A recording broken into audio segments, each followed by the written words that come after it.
Good morning, friends. This morning, I just wanted to quickly address certain pertinent issues that are happening in the Southeast, especially in Anambra State.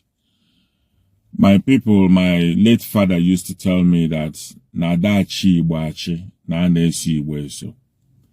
That means that you don't rule over the Igbos, you follow them. That is why in Igbo cosmology, when an Igbo person wants to speak, he will say Igbo kwenu. That is, my brethren, my brothers and my kids and kin, have we agreed? They will tell you, yeah, Igbo kwenu, yeah, and then Igbo kwezuonu. It is repeated 3 times because 3 times is the sign of perfection. And when our people then say kwezuonu, that is, have we all completely agreed to proceed? Yes. And then we proceed. Now, I want to address Governor Soludo of Anambra State because sometimes there is a white man's adage that says that you should allow the sleeping dog lie.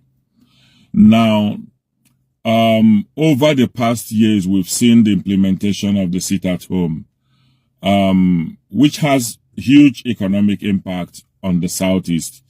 We cannot gainsay that fact. It's a fact.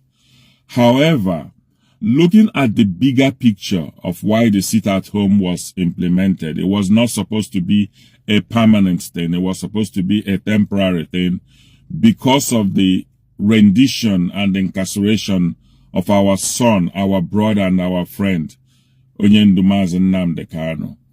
Now, the implications are overwhelming, and we've had loss of lives due to this particular sit-at-home. And one will think that as typical of things like this, when they happen, it will heal with time and will fade away with time. Across Igbo land, the sit-at-home has started gradually fading away. The violence is going away, and people are beginning to get normal and beginning to do their things on Mondays without any repercussion. And suddenly, from somewhere, somebody ill-advised Soludo to go into Onitsha and escalate the already down tension across Igbo land again, and a renewal of the anger that has been bottled inside most of the Igbo people. Now, Soludo, let me make something clear. One, it is the right of every individual to open his business. You don't have a right as a governor to tell anybody to do that. However, we understand the fact that one would say that this sit-at-home is out of coercion and with an intention for violence to happen, and that is why most people are obeying it, which is true. However, you walked into Onitsha. Onitsha is owned by the Obi of Onitsha, not yourself. You are just an administrator, and we need to get these things clear.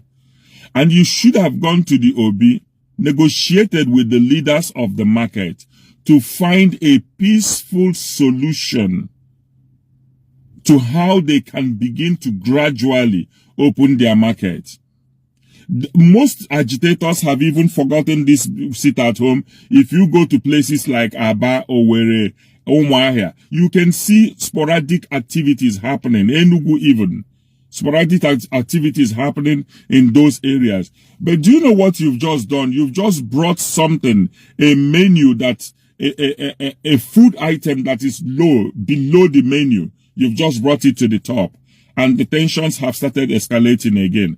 Let me tell you something, that you will be held responsible for any death that happens because of this. Because the tensions have been doused in Igbo land.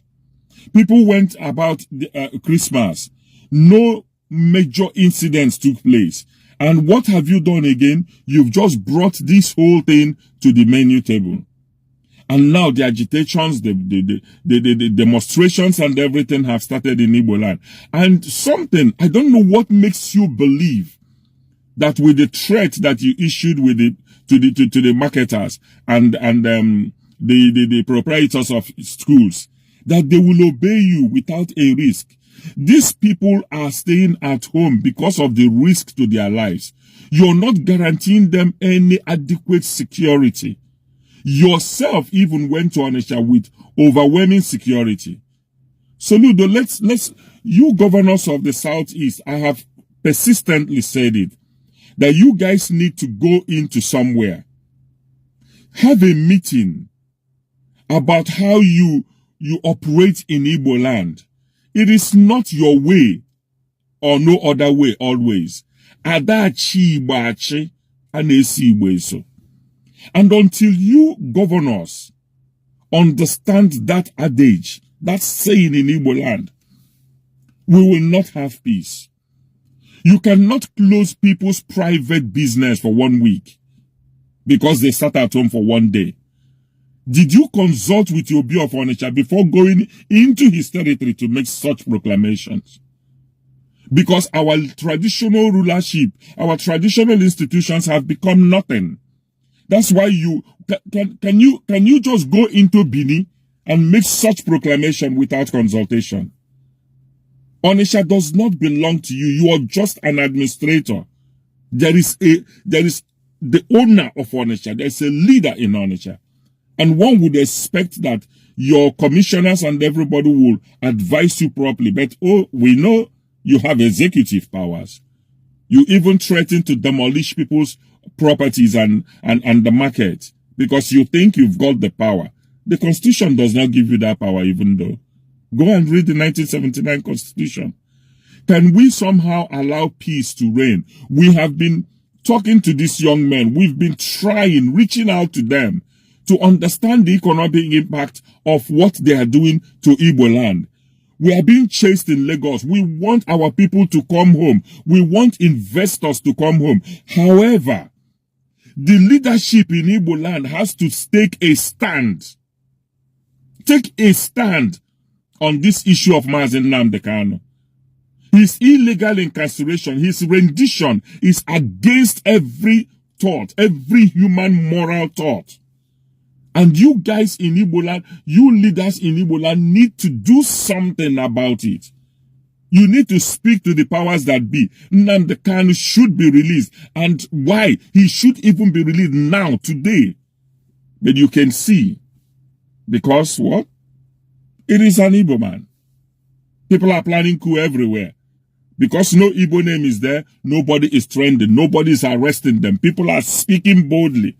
Look at what this so-called imam, Sheikh Gumi, is saying. What other treasonable felony is there in existence in the world than what Sheikh Gumi is saying? Than the arrogance of Sheikh Gumi. Has he been called in for questioning? Has anybody picked him up? But let it be an Igbo man that was doing that. He would have been already picked up. I'm sure he would be, they would drag him all over the courts in Nigeria. You guys need to stop this. You need to go in and reason amongst yourself on how to find solution to the pertinent and important issues that are affecting Igbo.